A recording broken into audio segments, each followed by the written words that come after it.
caught me in my room as I cried. I am tired of everything. And I could never explain to you the pain I felt because of the innocence lost to the devil. I played host, moving in a dark sea, trying to keep the pain from swallowing me whole. I lost my soul, traded it all in for madness. Nothing made sense. My body, mind, no soul was a mess. I let myself merge with sorrow. I gave up of days and a better tomorrow. God, don't talk to me about him, because see, I had prayed and still it felt like he had left me for dead. Wrist slit, bitter from all the blood and tears, drained and washed up in a soul-filled sea. No God, just past hauntings and me. I have made my decision, no more dear life, and the merciful Lord, you tell me about the one I once believed in. Why? Why was he watching me give in to this depression?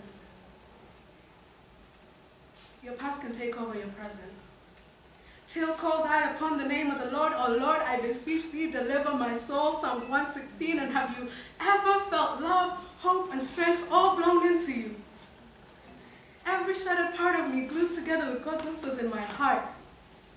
Years spent rejecting love and questioning everyone's intentions, and he was the only one that I could allow to hold me, to soothe me, and to love me. You can try and run, but I've learned that love is God's reflection.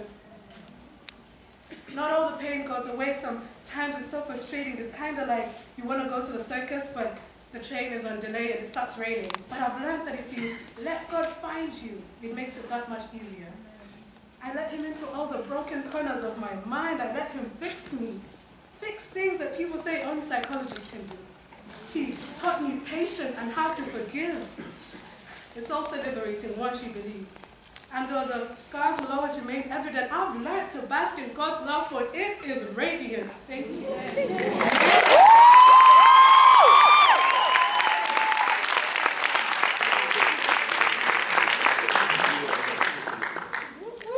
This time last year, I was a different person.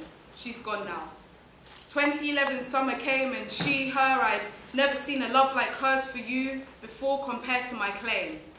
I disliked that her love for you exposed my hypocrisy, my slowly hardening heart. That her love for you exposed my shallow understanding. Odd, slightly off-center, nothing seemed remotely wrong, but God saw through me. I was rotting because of my lack of knowledge, so I maintained the attitude that I never knew had fault. Openly, I condemned my brother for perilous acts because I knew as a girl no one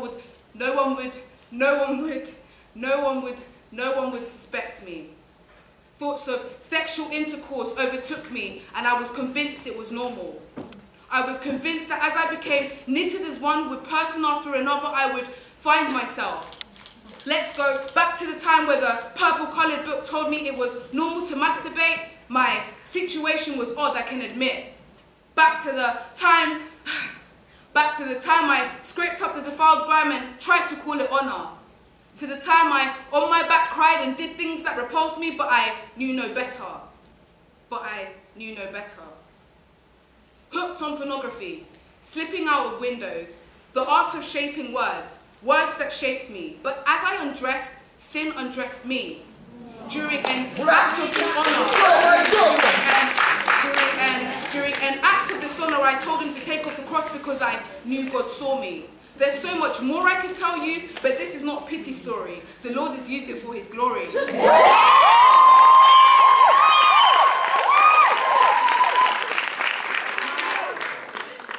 My sexual escapades left me high, dry and hunting for the next hit, ready to be plagued with guilt that trickled down my leg, the only evidence left. Estranged to my creator, I decided I'd had enough, and in all my strength I tried to stop when I learned of his love. Time and time again I failed. Time and time again I failed. All I could say was